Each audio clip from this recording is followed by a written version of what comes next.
Greetings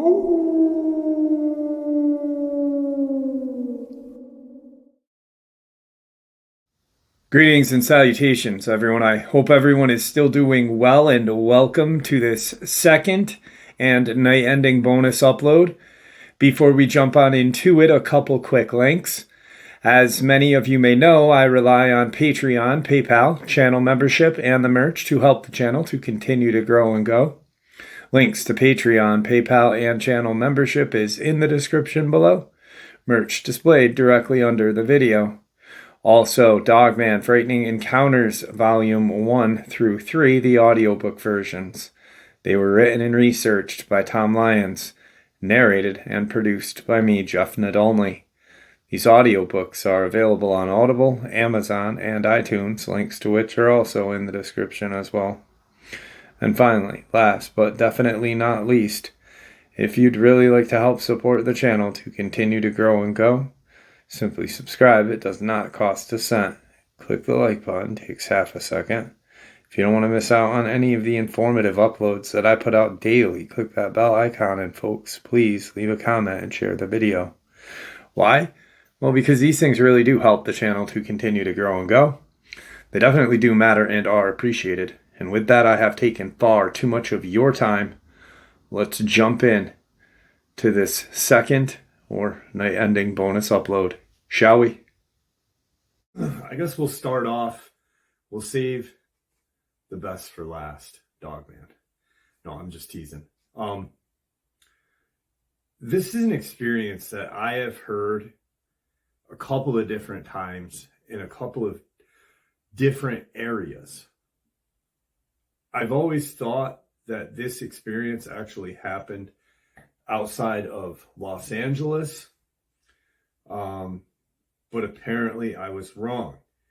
And I will share the experience, and then I will share a old newspaper clipping or article that I found from back in 1934. And they were actually talking about reptilian creatures in the news. Do you think they would do anything like that now? Besides what, the Daily Planet or whatever it's called, you know, the one that everybody looks down on. No, they wouldn't. So the city of Las Vegas and well-known Las Vegas Strip, with its glittering casinos as well as communities of North Las Vegas and Henderson, fills this crowded desert Nevada valley. Black Mountain looms over the desert community of Henderson, situated on the eastern slopes of the valley. The Dark Mountain is the home of many television towers and other towers on the top. It is the home of mines and caves that pick the sides of Black Mountain. Today there are businesses and homes and a freeway that cuts into the slopes of the mountain, but in the middle of the 70s, just open desert from the middle of town to the mountain. More open, undisturbed miles of desert until sparkling Las Vegas, with the building boom, homes and businesses crowd the once open desert. In 1977, every kid in town knew the rules. Do not climb or play on that mountain. All parents understood the constant danger of the deep open mines and caves, but danger lured the younger set, and several deaths occurred on the slopes of the Black Mountain. It was a pleasant day, and my 13-year-old son Mark and his friend Harry roamed in the empty desert between my home and the forbidden Black Mountain. Being adventurous boys, the chance to explore a cave and carry back a rock or two and a lifetime of memories is enough to break the rules. They hiked maybe the scant 1 mile across the desert and climbed the little hills in front of the Black Mountain. On the back side of one of these little hills, Mark and Harry located a cave. They had to squirm into this narrow opening and belly crawl through the cave to a larger room and turn on their small pocket flashlights. They saw a circular room, roughly 9 feet across. Near the back wall, they spotted a large, deeper hole. They found several large branches that Someone had dragged a couple of large branches about a mile from the closest tree and tossed these branches into the hole, creating a makeshift ladder to climb down into the lower pit. The pit was roomy with a short annex. Occasional debris littered the rocky floor, like a tin can or two. A battered teen magazine perched on a small outcrop of rocks that served as a shelf. The boys explored the main cave, then turned their attention to the short tunnel or annex. Sounds carried in the cave, and the walls slightly vibrated if a loud voice reverberates throughout the small room. It was then that the boys heard the sounds of voices and maybe the distant humming of machines. Intrigued by the thought of mining nearby, the boys went deeper into the tunnel. On the far end, they found a rusty metal door, and near the door a strange metal rod. The 1-foot rod was lightweight and resembled aluminum, with a cap on one end and a few strange engravings on one side. Mark weaved the rod into his belt loops of his jeans, focused the beam of his flashlight onto the door, and tried the doorknob. He discovered a strong bolt secured the door from the reverse side. Harry shook the doorknob and pounded on it a few times. Startled, the boys heard the sound of guttural, harsh voices talking and the certain sound of approaching footsteps. They suddenly felt a wave of fear, knowing that they were inside a forbidden cave, weaponless, and an angry, animalistic, growling voice attempted to open the door any second. Mark, the taller of the two, pushed Harry up the makeshift ladder and scrambled up the wood branch to the upper level of the cave. They heard the metal door clank and squeak loudly as the door opened. The boys crawled as quickly through this narrow tunnel and outside. They stood up and ran about the distance of a city block away and turned to the cave entrance. They laughed at their dirty hands and faces. Revealed the escaped from the unknown man with harsh voices in the cave. They looked at the strangely engraved rod, trying to figure out what language might include circles, ovals, swirls, and triangles. Without warning, they heard a loud, threatening growl. Harry and Mark looked back at the cave entrance, and to their horrified eyes they watched as a very large, greenish humanoid struggled to force his large body out of the narrow cave. The boys screamed and started running down the slope of the hill, running at top speed. They did not look back until they were near my backyard. They slowed down, breathing hard, and glanced back at the mountain. To their shock and fear, the large humanoid was trotting towards them. They started screaming again, put on a burst of speed, and ran into the house. Mark locked the door, screaming, "Mom, Mom, help us, Mom. He's going to get us." Alarmed, I ran into the family room, and both boys threw their arms around me, crying. They both were shaking, not just their hands, but also their entire body shook. Wet tears left muddy tracks across their faces. Mark begged, "Don't open the door, Mom. He's going to get us." Meanwhile, Harry added, "He's large. He looks mean. Don't open the door. Please, please, don't open the door." Instantly, I was furious with this man that had generated such terror in these young boys. At 13, boys are usually trying to impress everyone at how brave they can be, so I know it took a lot of nerve for them to admit that much fear. "Boys, go and get a drink and let me talk to this man," I suggested, but they tightened their grip on me, screaming, "No, no, no, that guy will kill you. He's not a man. Don't go out there, Mom." I managed to coax one arm free from each boy. I looked into their worried eyes. "Boys, nobody's going to kill anybody. And, you know, I won't allow anyone to hurt you. Now, what do you mean he's not a man? It's a woman that's threatening you?" "No, Mom, it's not a man, sort of. He looks like a man, but his face looks like a snake, or, yeah, like a lizard man. He's ugly, and he doesn't wear anything. He's naked except for a wide belt with stuff on it." I stared at my son, imagining some teenager wearing a Halloween costume. I laughed a little and said, "Boys, it was just someone playing a joke on you." Both boys started to protest again, both talking at the same time. I could hear the panic in their voices rising again. And finally, Harry said, "That guy couldn't have been wearing a costume. He could barely squeeze himself out of the cave. He would have ripped his costume into pieces." "What cave? Did you boys go to the Black Mountain, even though you knew it was dangerous?" I asked. "Mom, listen to me. It was a lizard man, and he was naked. I never saw a costume that shows everything. He was naked, Mom. It was not a costume. You know what I mean, Mom." With difficulty, I untangled myself from the tight grip of the boys and looked out the window. I peered carefully out the window, expecting the spectacle of this lizard man, but nothing moved. Not a child, not a man, not a lizard man. I reassured the boys the danger was in the past and this man was long gone. It was at that point I noticed Mark was holding a strange metal rod. "What do you have in your hands?" Mark glanced at the rod and threw it on the floor as if it was going to burn his hand. I leaned to pick it up, but Harry grabbed my arm, warning it was dangerous, maybe a weapon. I picked it up, reminding them they carried it from the mountain safely all the time, so it couldn't be too dangerous. The rod was approximately 1.5 inches across, maybe a foot long, with a slight indentation at one end and a plain gray cap at the other. I looked at the bizarre symbols engraved in a 3-inch section of the rod. It was just symbols with spirals, circles, and different sizes, and a few triangles, and a few unknown symbols.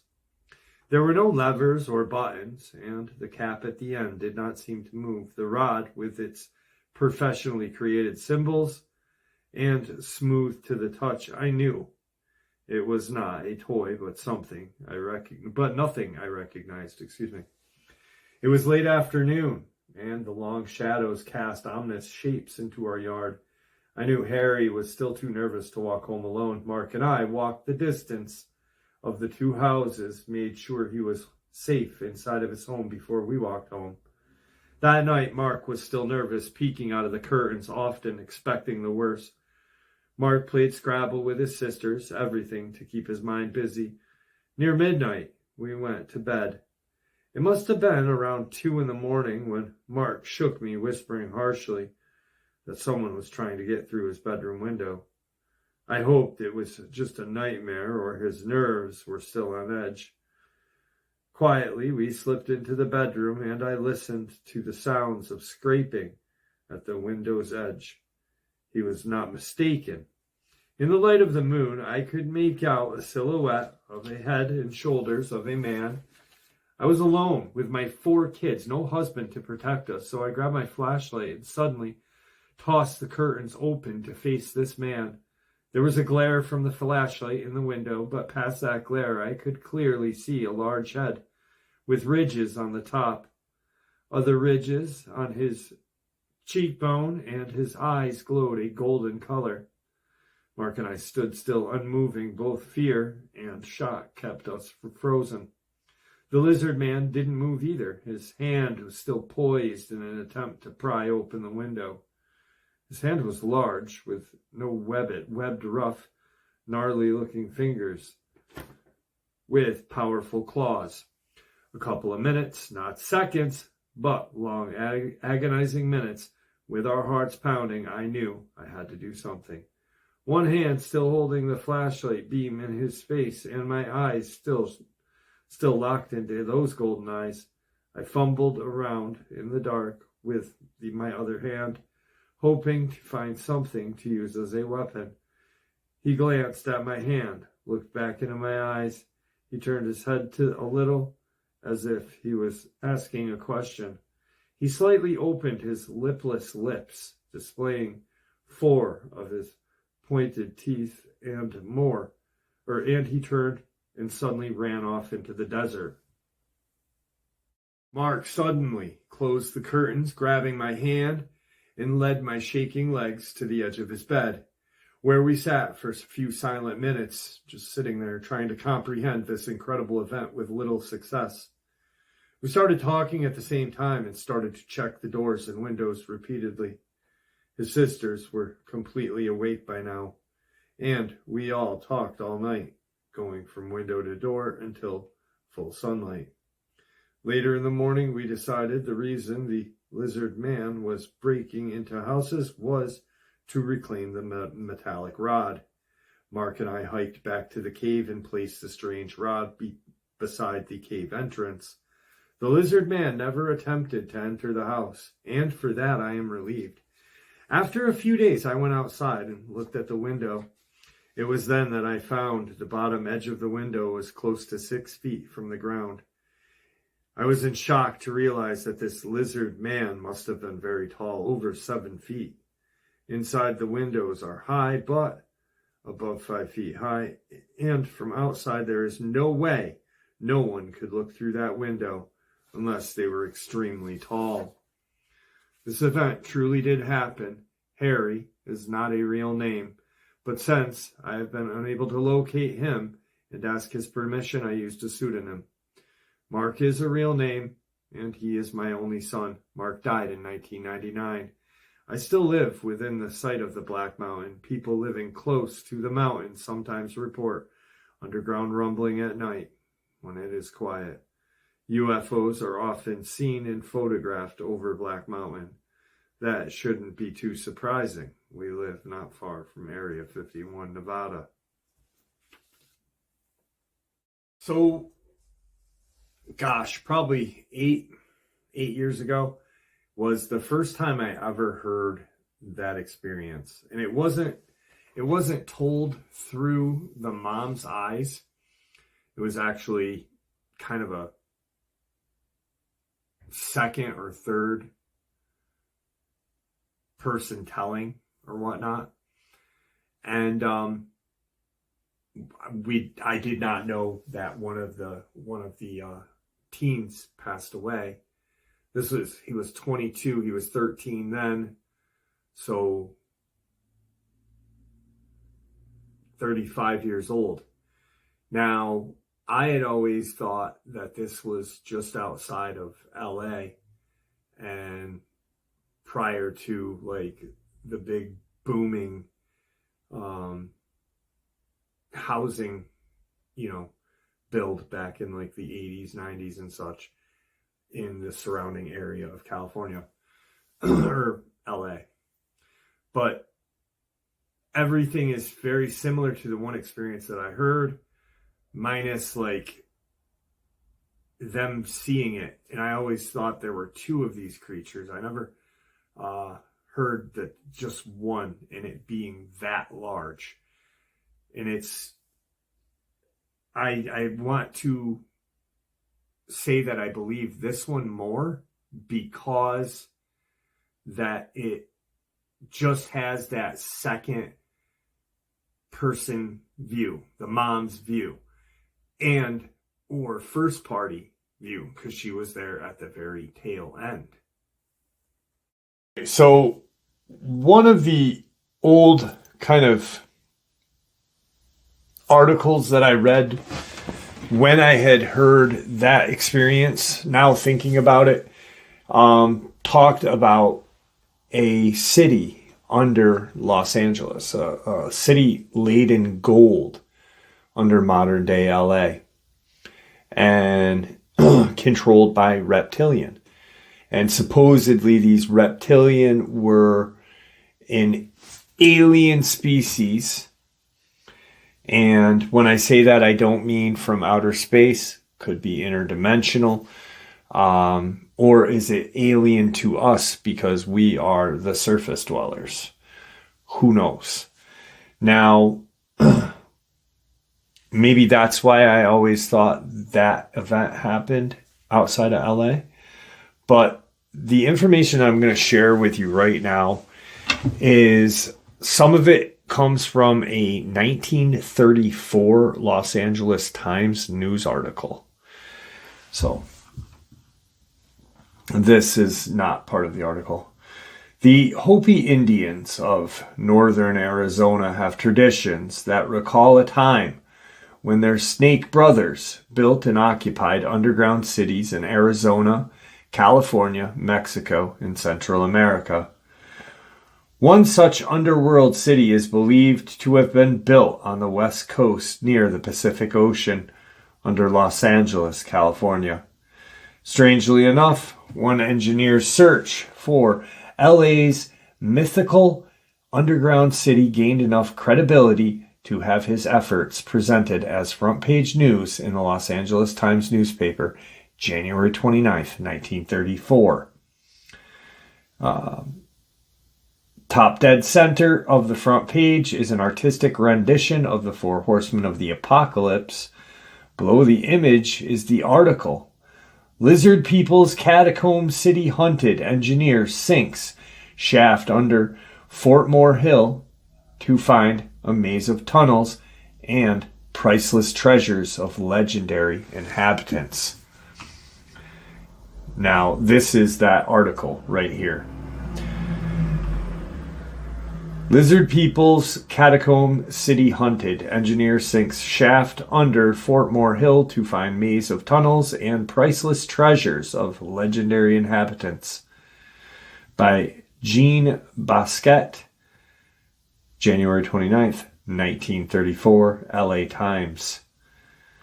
Busy Los Angeles, although little realizing it in the hustle and bustle of modern existence, stands above a lost city of catacombs filled with an incalculable treasure and imperishable records of a race of humans further advanced intellectually than the highest type of present-day people. In the belief of G. Warren Schufeld, geophysicist, mining engineer, now engaged in an attempt to wrest from the lost city deep in the earth below Fort Moore Hill the secrets of the lizard people of legendary fame in the medicine lodges of the American Native, or of the American Indian / Native American.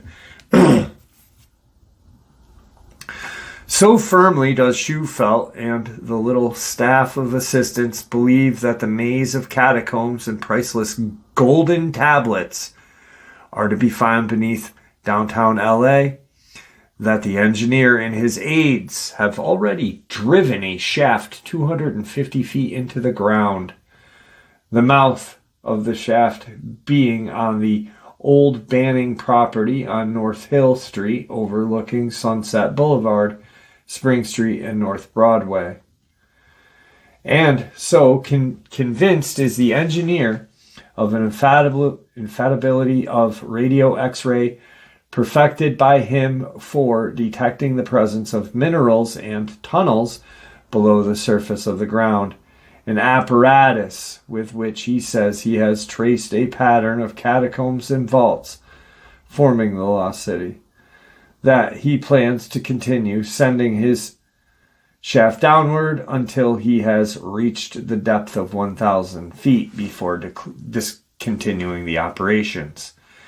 Legend supplies clue. Schufelt learned of the legend of the lizard people after his radio X-ray had led him hither and yon, over an area extending from the public library on West 5th to the Southwest Museum on the Museum Drive at the foot of Mount Washington. This is the conversation. I knew I was over a pattern of tunnels, the engineer explained, yesterday, and I had mapped out the course of tunnels, the position of large rooms scattered along the tunnel route, as well as the position of deposits of gold, but I couldn't understand the meaning of it all. Then Schufelt was taken to a little Chief Greenleaf of the Medicine Lodge of the Hopi Native American in Arizona, whose English name was Al Macklin. The native provided the engineer with a legend which, according to both men, dovetails exactly with what Schufelt says he has found. Fire destroyed all. According to the legend, as imparted to Schufelt by Macklin, the radio X-ray has revealed the location of one of 3 lost cities on the Pacific Ocean. The local one having been dug by the lizard person after the great catastrophe which occurred about 5,000 years ago. One local having been dug by the lizard people. Okay. This legendary catastrophe was in the form of a huge tongue of fire, which came out of the southwest, destroying all in its path, the path being several hundred miles wide. The city underground has dug as its means of escaping future fires. The lost city, dug with powerful chemicals by the lizard people instead of pick and shovel, was drained into the ocean where its tunnels began, according to legend. The tide passing daily in and out of this lower tunnel portals and forcing air into the upper tunnels, providing ventilation and cleansed and sanitation for lower levels. The legend states, large rooms in the domes of the hills above the city of labyrinths housed 1,000 families. In the manner of tall buildings and imperishable food supplies of herb variety were stored in catacombs to provide substance for these lizard folk for a great length of time as the next fire swept over the earth. City laid out like lizard. Lizard people, the legends has it, regard the lizard as a symbol of long life. Their city is laid out like a lizard according to the legend. Its tail to the southwest, far below the 5th and Hope Street. Its head to the northwest at Lookout and Marta Streets. The city's key room is situated directly under South Broadway, near 2nd Street, according to Shufelt and legend. This key room is the directory to all parts of the city and all record tablets. The legend states all records were being kept on golden tablets 4 feet long and 14 inches wide. One of these tablets of gold having been the symbol of life to legendary lizard people, will be found in the record history of the Mayans, and on one particular tablet, the southwest corner of which will be missing, is found record of origin of the human.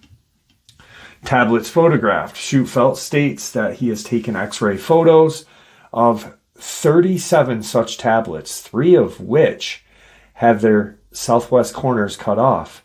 My radio X-ray pictures of these tunnels and rooms, which are surface voids, or subsurface voids, and golden pictures with perfect corners, sides and ends, are a scientific proof of their existence, Shufelt said. However, the legendary short must remain speculative, unearthed by excavation. Macklin said legendary advice to Native Americans or American Indians was to seek the lost city in the area within the chain of hills forming the frog of horses' hooves.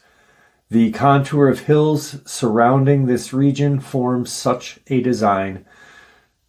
Sustaining Schufelt's findings, he said Shufelt radio device consists chiefly of cylindrical glass case inside which a plumlet attached to a copper wire held by the engineer sways continually, pointing his asserts toward minerals or tunnels below the surface.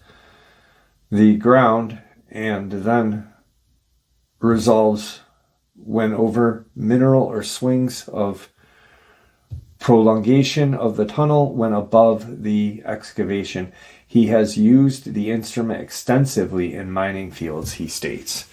So that, I had a hard time seeing the newsprint. I will take a picture of these so you guys can see these as well. I think it's important that you guys see the news article since we are talking about it.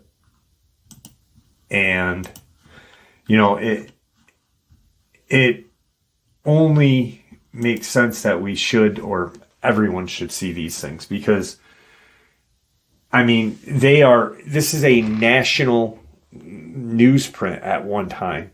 It still is. But to talk about a lizard race of people in the LA Times is unheard of. All right, so right now I'm going to share the news article so you guys can see that and see the map of the city that Schoenfeld and McKinley believe is under modern day Los Angeles. So here's that, and then we'll jump into some other things.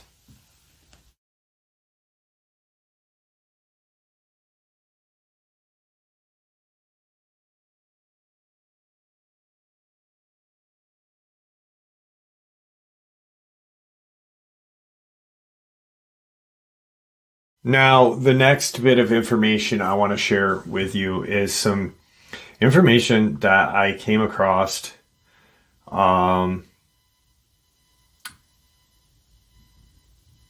had been published back in 1996 in an article in a magazine called Frontier Magazine.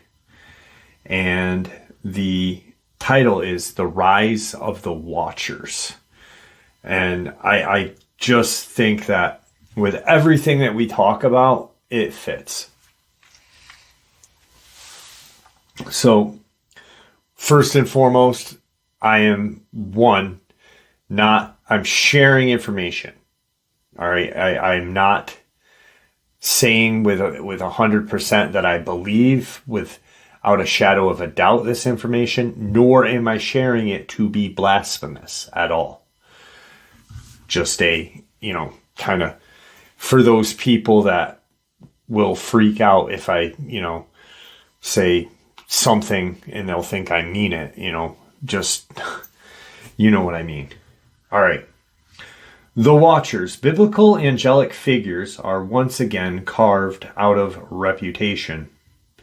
Their popularity is so much on the rise that some UFO researchers have actually argued that they may be the people abducting people.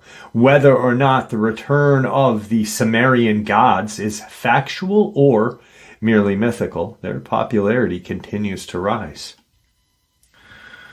The Watchers, they first appear on the scene in Sumer, it seems, meaning Samaria. It seems literally means the land of the Watchers. For the American author Zecharia Sitchin, they are alien beings whose specific task is to orbit the Earth, monitoring events on Earth. For Sitchin, the Watchers are not a race or a species. They are merely a job speculation. Their colleagues had abandoned their ships and had landed on Earth. They continue to orbit the Earth. Those who did land either mated or genetically engineered mankind into present form. As a consequence, mankind worshipped the Watchers as God. Carl Sagan once remarked that we still have no clear perspective about the origins of the Sumerian culture. Their language is foreign. It shows no resemblance to Indo-European, Semitic, or any other language. We can only map them by the actions of their successors. The Akkadians, who created voluminous Sumerian Akkadian dictionary.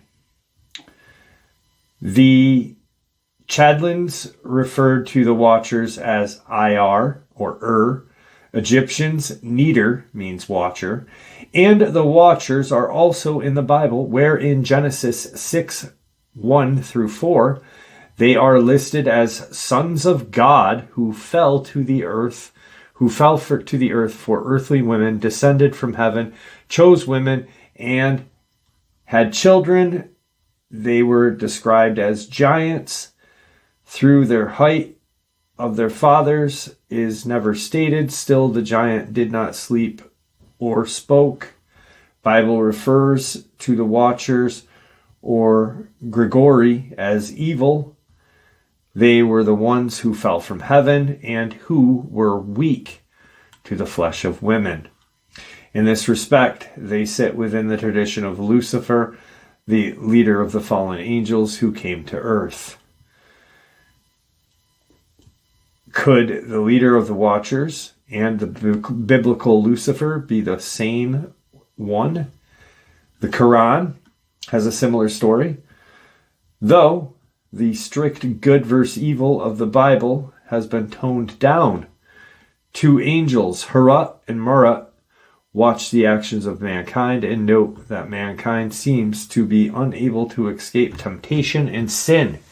The angels' negative comments are heard by God, who states that the two angels should not speak of mankind in such a manner.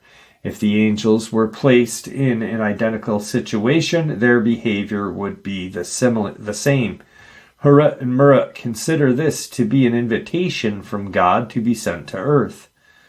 God demands that they do not fall for the gravest of sins, murder, worship, and the wrong deities, alcohol, and unlawful relationships, but the angels have just arrived and immediately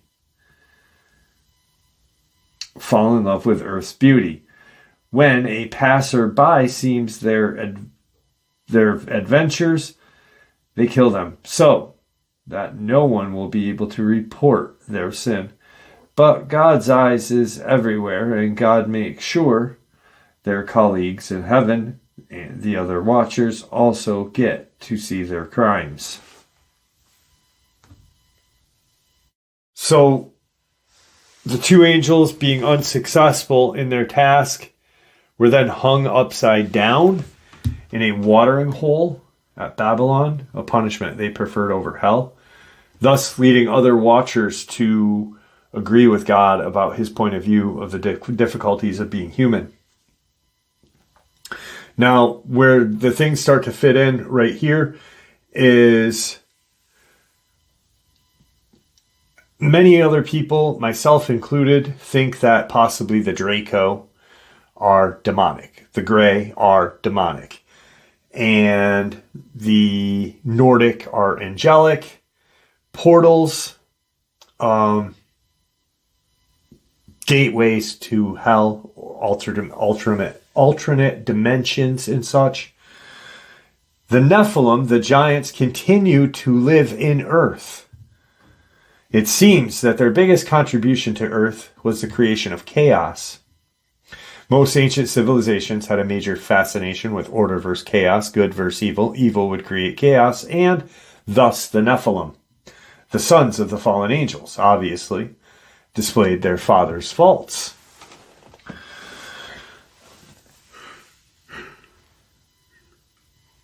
Excuse me. Thus leading God to create the flood, and then that would be the parallel to Harut and Marut. Still, Jewish history suggests that not all Nephilim perished. The Jews stated that they lived in Israel, and the Anakim and Raphim, both tribes considered to have been descendants of the Nephilim. There remained a few Nephilim who fought in some battles, but they slowly seem to disappear from the scene. Perhaps they married, and their specific characteristics, their 6 toes, 6 fingers, eventually disappeared in a larger genetic pool.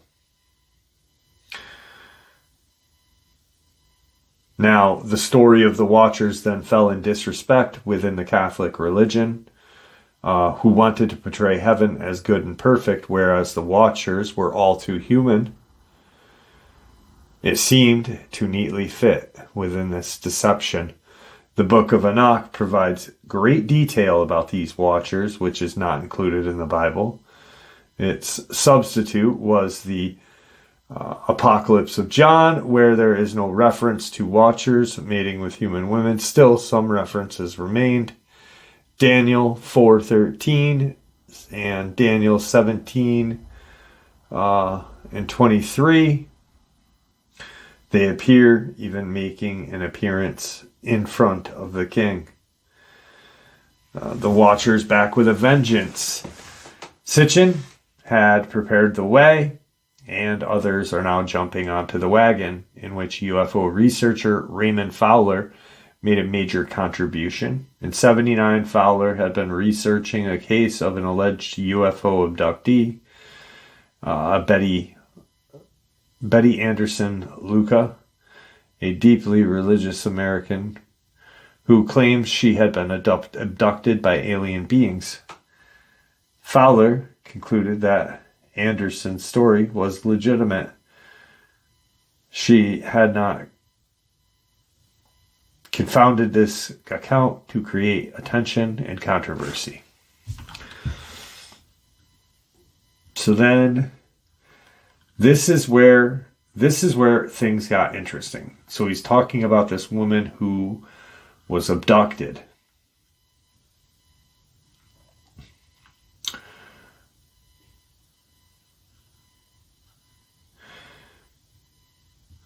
And let me find this one bit of information.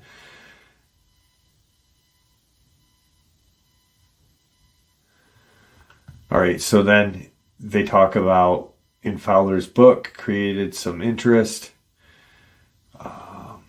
He identifies the Book of Enoch, noted that there were both angels and demons, both at the gateways of heaven and hell, mimicking the Egyptian Neters, who also guard the gates of heaven and hell in the Egyptian afterlife. Where is that one piece that just...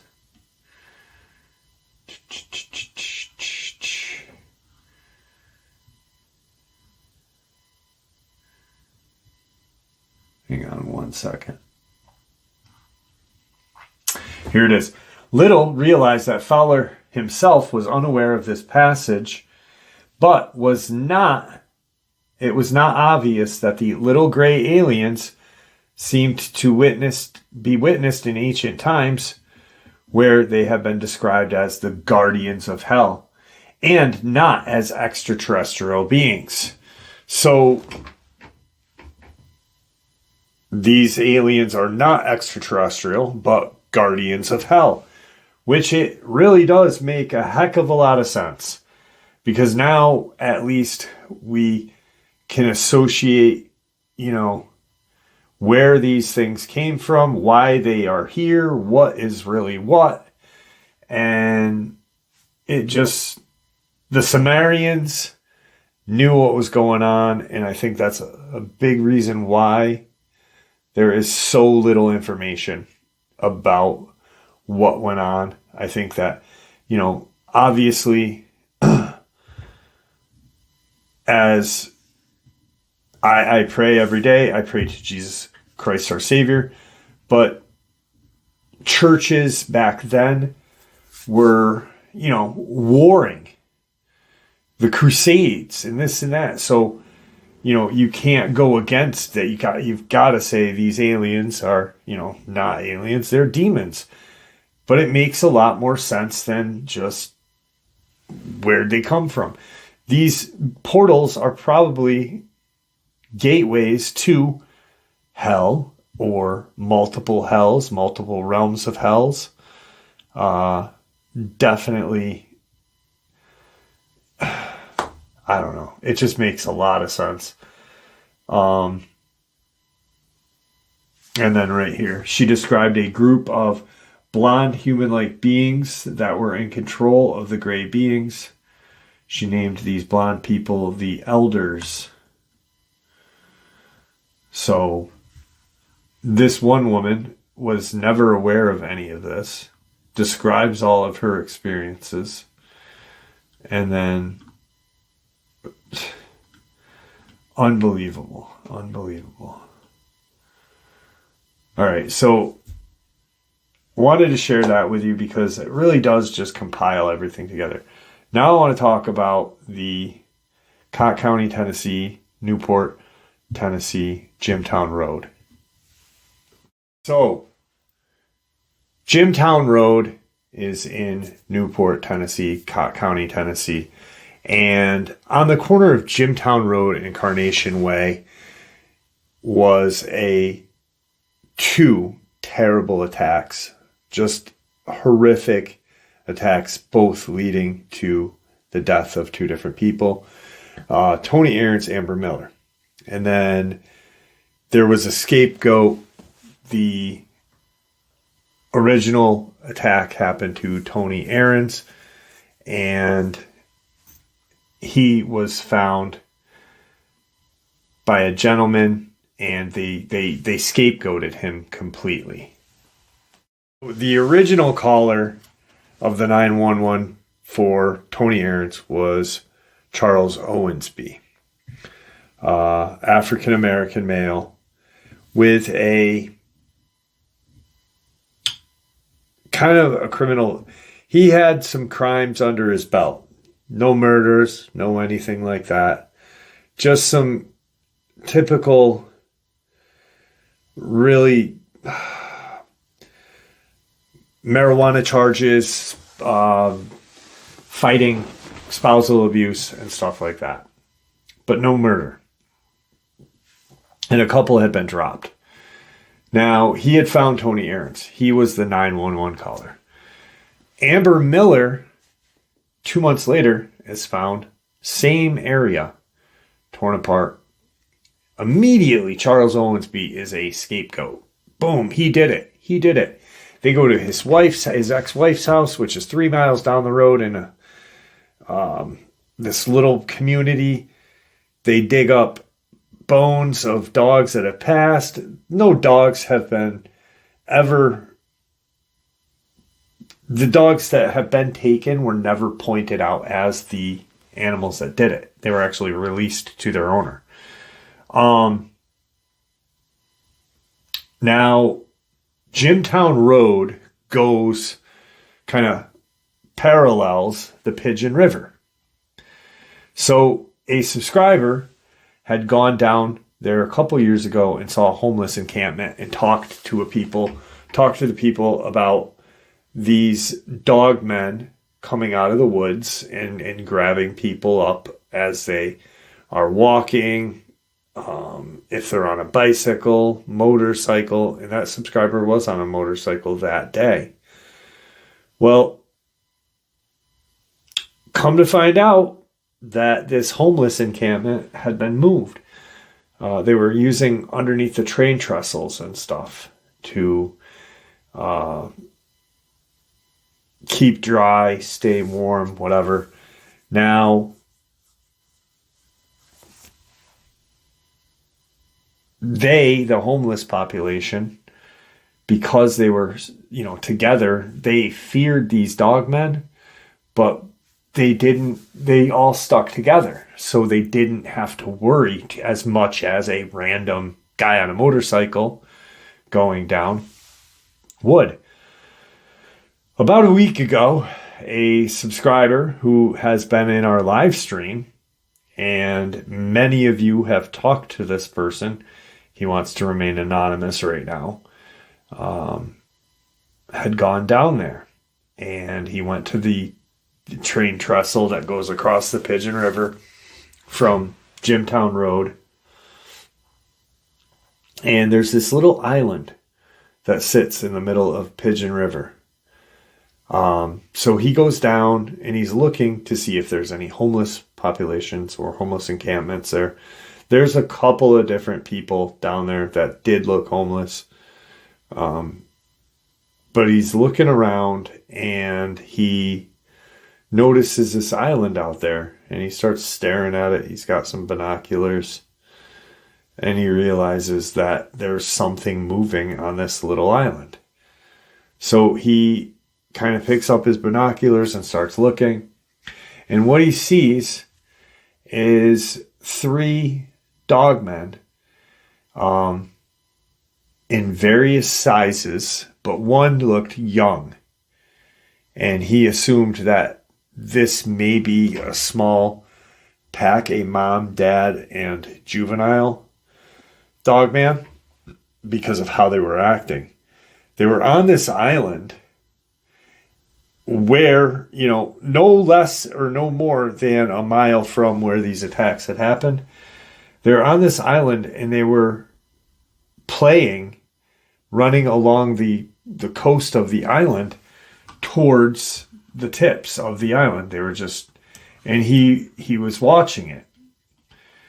Now, what he sees next is he hears a boat coming up the river. And he realizes that, hey, there's like what appears to be kind of a dock. And he's like, are these guys going to dock their boat on this island? There's 3 dogmen. And the juvenile looked very big anyway, probably could take out a human if it really had to. But the other 2, definitely. So this boat pulls in, 2 guys get off of it and start fishing. You could tell they had been, drinking, whatever, on the boat. And he's watching it and he's like, what the hell are these guys doing? Don't they see these dogmen like running on this kind of coast here? All of a sudden, one of the guys does. He notices it and they take off in their boat and they head away from the island, away from the beginning of Jimtown Road. And he's watching these dogmen and he's like, holy shit, I've got my phone. I'm going to take a camera or take a photo. And he starts and he gets it a clear shot. Like he's got his phone set. He's looking at it. Takes like 3 or 4, picks his binoculars up and starts watching.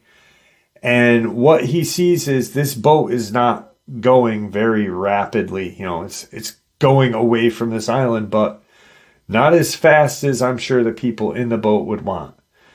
All of a sudden, he watches, the larger of the dogman come off of that backside of this island and jump into the water and start to kind of pull the boat, rock the boat. This dogman does eventually flip the boat and kind of lets it sit there. It swims back to this island and it disappears in the woods, which he assumes where the other 2 were hiding or whatever. So he's like, I think that these dogmen, the ones that killed Amber Miller and Tony Aarons, are residing on this little island. It would make a lot of sense because it's not far.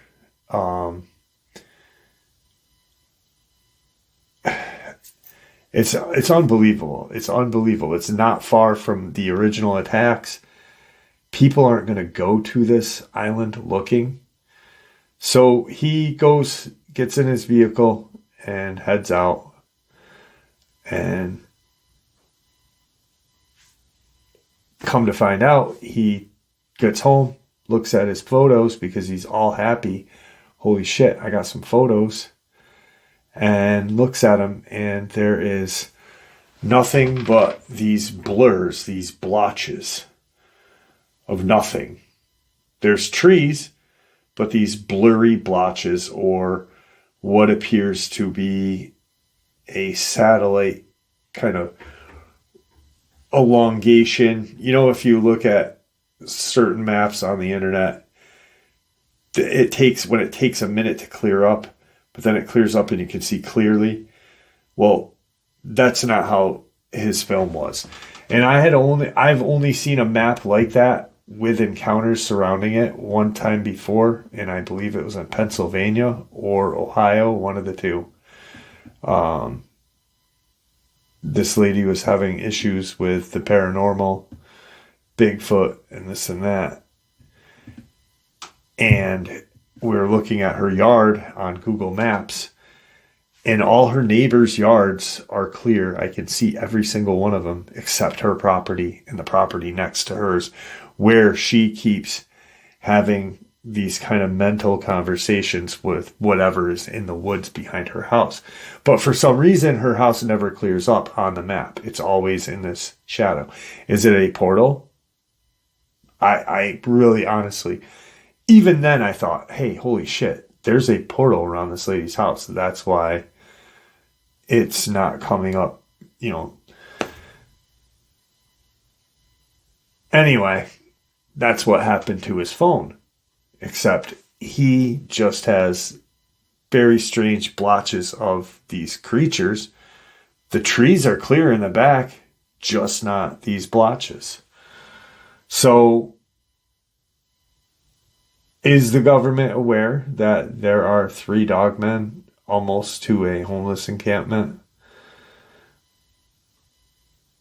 Who knows? But, you know, the government of Tennessee, Cott County, Tennessee, Newport, doesn't care. They would much rather have these creatures attack and kill and maim these homeless people rather than house them. That's our government. And there you have it, folks. I hope you all enjoyed this second and night-ending bonus as much as I enjoyed sharing it with you. I'd like to thank you all for supporting the channel. It is your support that helps the channel to continue to grow and go, and what gives us all a place and a chance to share our experiences and theories judgment-free. Everyone is simply treated with the respect that we deserve. Please stay safe, happy, healthy, and ever vigilant, keeping an eye on our children, pets, family, and our friends. These creatures are real. These events have happened. Share this information with those you love and care about, and it may just help save their lives someday. Until next time, never stop asking questions, never stop searching for the truth, and God bless you all.